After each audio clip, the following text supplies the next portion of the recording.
Hello and welcome to this presentation. My name is David, and this is Mana and Maple. I want to start off by saying thank you to all the people who commented, liked, and watched my last two videos. This was a very hard pivot for me from years of working in my own little personal shop for personal projects and for projects for other people, or my time in CNC shops, or even my time working in sales, to a position or a thing that is more interesting for me, something that I would rather be doing, which is making videos about deep dives into lore and deep dives into implications of character relationships for shows that we really enjoy watching that unfold over long-term years and years. I also want to say that it's a little humid today, and so my asthma is acting up. I will be clearing my throat quite a bit, and I'm sorry about that. I'll try to edit out everything that I can on that. In this presentation, I want to go over the connections, if any, and the colors used in the character reveal art. I will have chapters enabled for convenience. I will also answer any questions you have in the comments. My intentions going to this was to give each option a thorough chance to prove its worth, so to speak. But the first time that I run into a major problem, I'm going to hard pivot, and it's going to feel like the whole scope of the video changes, and I want everyone to kind of be prepared for that. We want to be on this one. As the slide says, the first slide here is to make sure that we're not necessarily in the same mental state that I am. We are more in the theory state that I'm at. So we'll just start from there. When I talk about three major colors, primary accent, what I mean is inside each one of these color spectrums, there are at least two specific characters who fit that theming around that color. And for those, we have Tasha, Wykander, and Valus. And it's not Tasha, I'm saying that wrong. It's Taisha. So Taisha, and that's how Abria's pronouncing it inside her character, like talk about your character short that Critical Role put out. If you don't know what that is, you should go watch it. It's great. It has a lot of insight into the different characters, which I think is very cool. Then we have Wykander with Teal, and Wykander could probably be pronounced Wikander, but I think it's Wykander. And then we have Valus over here on, I should point with the mouse pointer. Valus right there, Wykander right there, and Taisha right there. And you can see inside each one of these with Taisha, the amount of red in the eyes. Not pictured here are the red in the fingertips and the hands, but that theming of red all the way through it and how it matches up. It's not just one character, who falls into that, as in previous campaigns where they're just themed around a color. It's multiple characters themed around specific colors, and I think that that's really interesting. Oh, and Valus over here, I put Valus in there because I like her design. I think Ashley's gonna knock it out of the park with this one. I'm excited to have like a taller, I don't know, I'm hoping for like more of a Yasha character, but I'm not getting into that in this video. That is not the purpose of what we're doing here. But back to it, Valus has more black in their setup, but purple skin really does show that kind of like theming when you consider other characters inside that same grouping. When we look at each character individually, the unique clothing styles or the unique clothing colors, I see those as themes, and I believe that they're more national than they are organizational. Or they're more national or organizational rather than being specifically about small tables that they're at. I don't think that's going to help us out in this moment, but we're going to give it our best shot. Those 5 names are Pentaveral, the Sundered Houses, the Torn Banner, Dole, Makyar, and Chazi, or Chazi Fang. That's how I'm going to pronounce that one. Now, I didn't pull those names out of nowhere. I pulled those out of a specific place, and that is here inside the campaign reveal. We see on the whiteboard here, Brennan's talking about it. There are no notes on it. I consider this to be very early on inside session 0. You can see his little stack of papers right there. And everyone else has got their stack of papers, and that is super cute. But anyway, Sundered Houses, Torn Banner, Dolmak Yar, Pentaveral.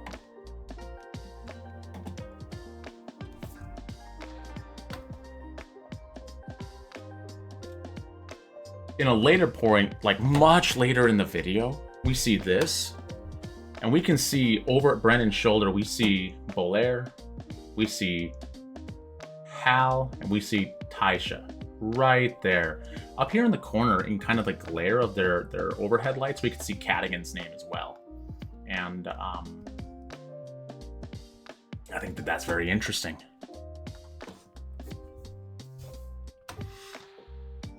We're going to start off with what I think is the unified orc lands. Brennan has been on record saying that the orcs are uplifted or are in a better place and not so barbaric in this world. And what better way to do that with Dolmak Yar, where the 2 orc characters come from, and after the artwork reveal, the only 2 orcs in the entire campaign player spread are Hal, Taisha, and Bolaire. Bolaire's not an orc, but Bolaire is in the same section inside this. Bolaire is still right up inside there, as if coming from Dolmak Yar. So we're going to say he's part of that spread. And we can look at their characters here. We look at how much red is in Taisha here, and look at the red fingertips here, stained red for some reason, possibly, which is ridiculously awesome. Bolaire is very Harlequin-esque in their presentation, but has red, and I would say there's more red here than there is a black or any other color.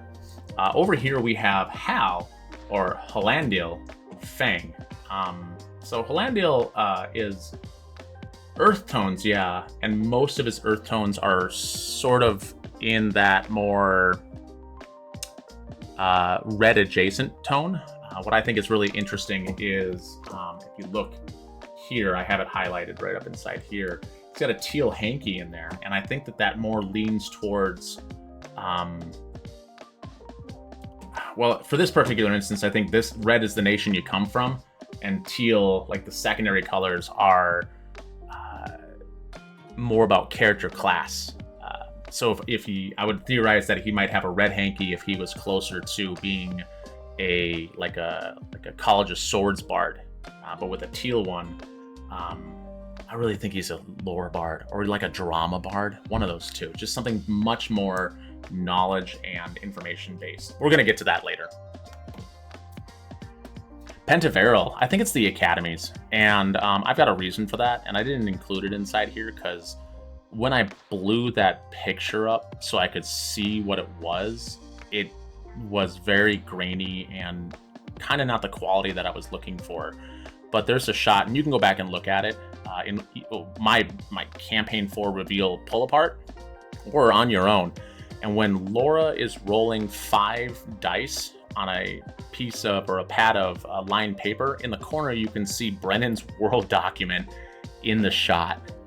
And in that shot is the idea that Pentaveral is I can't read the first word, it's a something academy. So I think that they're learning academies, primary places of learning. And for those we have Tyranny and Wykander. And we can look at Tyranny. Tyranny has so much of that teal green inside there. And Wykander has a lot of the same colors as well. It's overwhelmingly that specific color combination. And that's why I kind of pulled these two inside this space. The Torn Banner. I think the Torn Banner is Mercenary Holdings. I think that with the Torn Banner, the reason why I start off with the Torn Banner as Mercenary Holdings is Cadigan Vale was the name underneath there, so I know that he is part of that specific group. But if we look at Cadigan's colors, he doesn't have any. He wasn't actually the first one, which was right here. Cadigan doesn't have any primary colors other than black or gray. He has a little bit of purple right here on his weapon. He's got a little bit of teal in the paw of his animal, his wolf companion right there. There's also a little bit of it right there, just a smidgen, but it's not that much. We can more see that these guys don't really have any real color combination in connection to any of the other color connections we will see. Sir Julian has that kind of like brownish black with red kind of highlighted on it, and for that I think that that's cool, but it doesn't quite match the same aesthetic as the rest of the people who were, if we go back into Unified Orc Lands, red dominates these colors. And so with Matt, I think that he's more, or Sir Julian is more in here. We also see Azun right here. Again, more earth tones with sort of red highlights. It's not quite as dominating as the rest of the red ones back in the Unified Orc Lands, but I think that these guys come from mercenary companies where their themes for their colors don't really matter as much for where they're located from or where they come from overall. I have the Sundered Houses as exiled nobles, but when I was in the middle of recording this, Critical Role dropped the official trailer for Campaign 4, and I now understand the Sundered Houses to be the nobles in power. So maybe they, before the Falcons rebellion, they weren't as in power, but now they are. And I color them as the purple guys, the ones that have kind of that black and purple theme, which is an elegant, very noble or royal look to them. They're also the ones that have the most detached faces or the most detached stances. Or if you think about pictures of nobles from France in like the time of Marie Antoinette, and you look at those pictures, they look like they're faraway visionaries. And for these guys, that's kind of what I see. I see people who aren't focused on, combat. You look back at these guys and you see combat.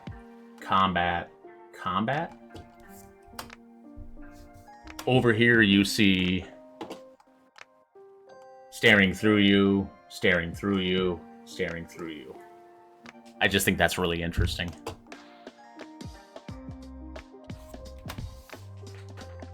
Shazi Fang, I think, is the inciting incident character. There's an article that came out that I can try to link in the section, the place below this, whatever that's called. Matt Koval calls it the doobly-doo, and I don't want to take what he takes. And I think that for a few reasons. The other places, Pentaveral, Torn Banner, Sundered Houses, Domakier, they're all underlined. Chazi is circled, and Halandil's last name is Fang, so I think that they're related. There is a dotted line from Taisha and Hal. I think it's actually from Taisha and not from Hal, indicating an informal connection, possibly lovers, possibly married. I don't know what that is, but that could be very interesting. And back to there was an article that came out that Brennan talked about, everybody in the campaign knows this character in some way, shape, or form. So I think that that's really interesting as well. Now we get down to the good stuff. Picking apart internet theories, doing our best to validate them as we go, but really just putting these disparate posts and suggestions on Reddit and social media into one place so we can look at it from an objective standpoint to see if it has any bearing on small table loadout or anything beyond, nations of origin or organizational origins of each character. Red is a contradictory color. It's a very passionate, very dangerous, very angry color, and we use it for caution, and you can see it all over our world. Red is for bold people, and I think that our red characters are Sir Julian, Taisha, Azun, and Bolaire.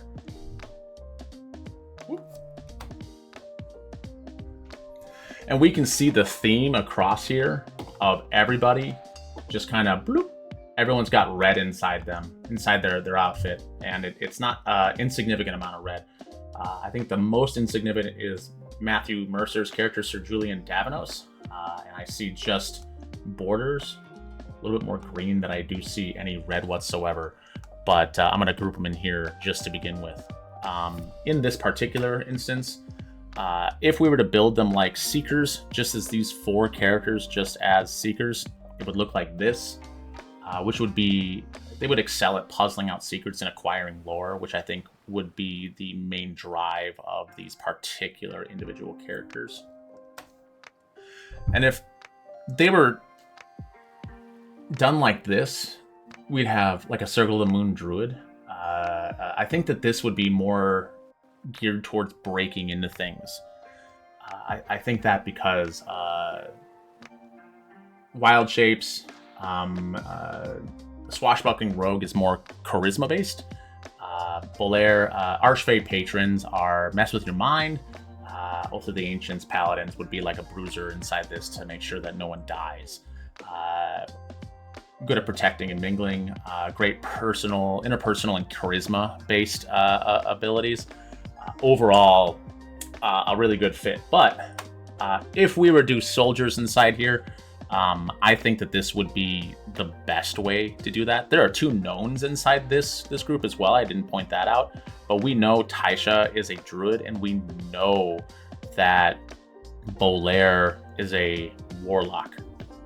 So this particular loadout would have the best sustain and the best frontline tanking of the options for these characters. I don't think that Azun needs to be a Forge Domain cleric, but something that wears heavy armor and is up front would be beneficial to everybody. Oop. Then we have Teal. Our Teal characters, and I'm kind of including Murray inside here. Murray has just a little bit of teal right up inside here, right there. And you can see like a little bit of teal on the back with that purple, but not too much. A little bit of purple inside there. But I put Murray here because teal was the green is more noticeable to me. It stands out more than any of the other colors. In this particular instance, we have a known, and that's Hal. We know Hal is a bard. But that is what we have here. So when we look into a possible build out for them, we can see this. This is a really good selection for these characters. This group would have an amazing ability to find and keep information, a great investigative ability, and of the more esoteric scores for abilities versus like wisdom and intelligence, this has the highest spread. Very big wisdom based, good charisma, really good intelligence, really good as a seeker team. Schemers, this is a little bit more round it out, I think that these are both good options. I like the Seekers option a little bit more for them, but this would be a good, we are sneaking around, we are searching corruption, we are rooting out bad actors. I really like both of these options. What I don't like is a Soldiers breakout, because there are way too many Bard adjacent, or there's not enough frontline tanking, there's not enough DPS, and there's not enough well, there's enough sustain, and there's some control, but there's no one that can take a hit in this group, like nobody, and that can be problematic for a Soldier setup. And then we have purple, and we've talked a little bit about purple already, and you can see purple and black, purple and black, purple and black. Okay, but there's only 3 of them, and you can't make an adventuring party of any of these out of 3, and this is the first hole in the theory that I saw. This really makes me double down on the fact that, like, Cadigan and Thimble don't really have any colors specifically, like major colors in connection to any of the other colors. So if we go with the color theory, we can only place 11 of the 13 characters in a group, and that would give us 4 tables, and we want 3 tables, I believe. I could be way wrong, but I don't think a table of 2 and a table of 3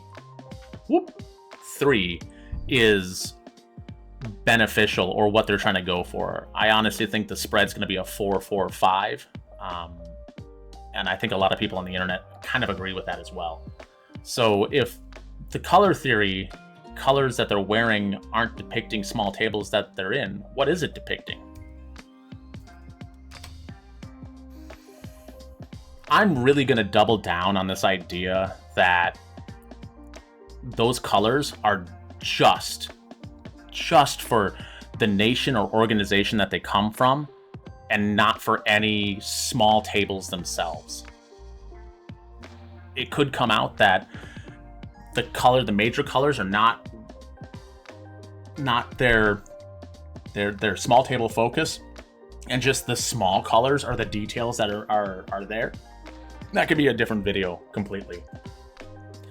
When we talk about going in after 3 things, I mean like the class, or how this class would operate inside these particular groups. The player, I think, is very important, because how they want to play their character, how their character reacts, and how they represent that character, the player knows where that character wants to go and what they want to do. And then the artwork, I think, is very keyed in to what's actually happening. We can look at a lot of the characters don't have weapons. Some characters are in the middle of actions. Some characters are looking into the distance. Some character, it's very interesting that, yes, they're all in different poses, but they're grouped together in different ways just by the pose that they have. And I think that the artwork speaks to that specifically. So this is my ideal soldier setup, with a tank, a DPS, and a healing. We have Azun Nayar as an Oath of Ancients paladin. Julian, Sir, I don't want to take it away from him. Sir Julian Davanos as a hero fighter. Just someone who's like full of bravado. Bolaire Lathalia as a Pact of the Blade clockwork warlock. We know that he's a warlock. He could also be like a homebrewed warlock, and that'd be okay. Healing, Taisha Loy, Circle of the Land Druid. I kind of think that because of all the nature coming out of her hands. And control, Murray Magnuson, Divination Wizard. I think Divination Wizard would be really, really good for Marisha, but I'm not sure how she's going to play that. But in this particular setup, we have good sustain, good front end, good DPS, And everybody in this group can kind of back up and help out everybody else in this group, which is great in a scrappy battle.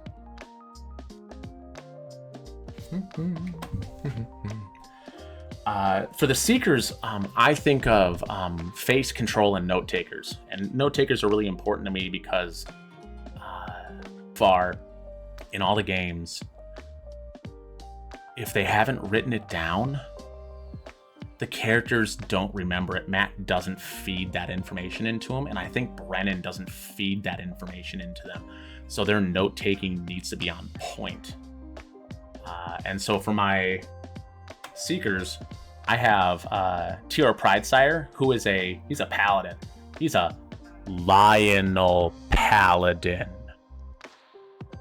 That was a mistake I made in my last video. I got hung up on the fact that Travis loves werewolves, that I could not see the plainest truth in front of me that TR is a freaking lion, and I'm sorry. I'm so sorry that I didn't say he was a lion. It's my biggest gaffe yet. I can't wait to make a bigger one. But inside this, we have TR as the note taker. Travis takes great notes. I don't know if anyone else noticed that, but Travis takes great notes, and I think that's really beneficial to any group. Their face is Halandil, Hal, Fang. I think Liam's a College of Lore Bard. He could be a College of Drama, but I think a College of Lore Bard would be really phenomenal. Control, Tierney, I think, is a Drunken Monk, and Control, Wykander, I think, is a something along the lines of like a Clockwork Soul Sorcerer. This would be a really good group for finding information. There's a lot of charisma, intelligence, and wisdom built into this, which is great for all the soft skills of finding and retaining information and reading other people and knowing when people are telling you lies, things like that. Plus, I love the idea that every single one of these characters is, if we go back to here, almost all of these characters seem to be in motion of threat. You know what I mean? He's casting a spell. He's beckoning a challenger. They are summoning their sword. She is casting magic. And they are the outlier, but I think that they are casting a spell as well, or misdirection in somewhere inside there. But the action, the aggression inside this one versus the non-action inside here. This is holding some kind of symbol, possibly contemplating connection. I think we know that Travis is TR is a Lionel Paladin.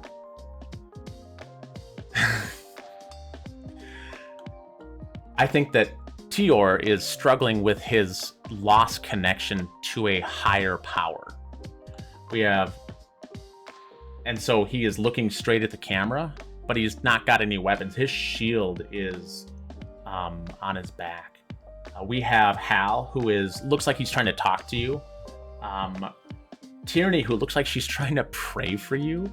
And Wykander, Wykander just looks disinterested in what you're saying. Very detached overall, which will be an interesting Sam character. I can't wait for him to drop some kind of bomb on us where it's all trauma and whatnot. Also, I think that Wykander is Sam's own design.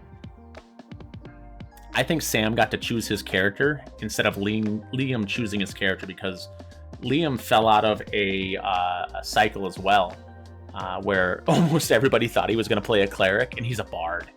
He's a bard. And then I think that Sam got to choose what he wanted to do, so I think that he's a sorcerer. I think that he's a charisma heavy, yes, because Sam's great at charisma characters, but a sorcerer to do charisma-based spell casting. I think it'd be really good. Okay. Last up is the Schemers. Schemers, I need tools, muscles, trackles, and I ran out of room on this to do it on one line, but a specialist.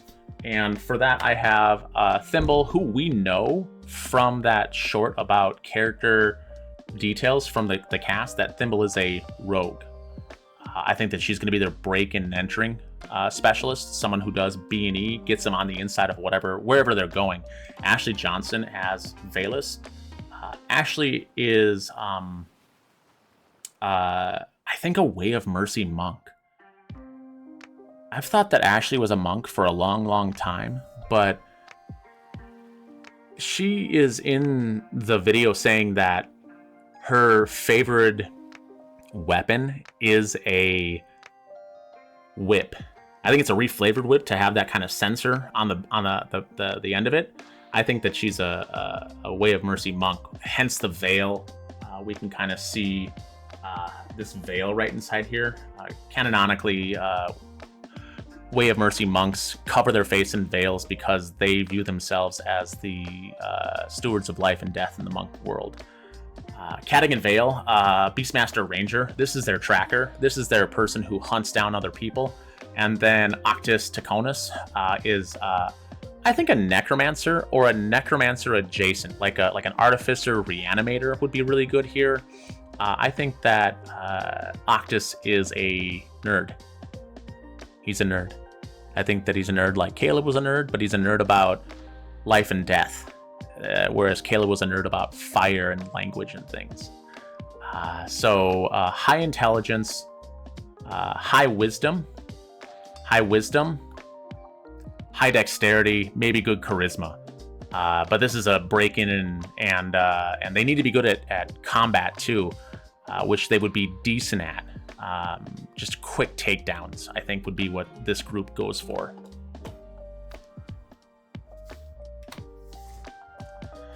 That's it. That's what I got. It's not that much. There'll be more to go into when we get actual gameplay videos and we can start picking apart actions that they do and things that Brennan says. Brennan is the big, tight-lipped monster right now. So I'm looking forward to that. Things that I've noticed also. I think in this one we can see the 4 distinct nations, or the 4 distinct organizations inside here. I think that that's what that all represents. I don't think it's because it's not the character classes. It's not the character players. There's only 12 individual panes of stained glass, but there's 13 characters. This is a timeline that I saw on the campaign reveal, and we see inside here the Falcons Rebellion. Falcons Rebellion, this is wrong right here, 15 years before. The Falcons Rebellion actually happened 12 years before, according to the came out yesterday official trailer for the game. But we have a Ghost War inside there. We have the War of Axe and Vine. So the War of Axe and Vine is right there. Ghost War is right there. 60, we have something else right up inside there. It's 60, 40, 20, and then we can see today right down there. I want to go more into that. I want to know what more of this history is. I want to know what more of this deep back lore of this world is, because Exandria was rich with characters and ideas, and I want to know more. I want more. I want more.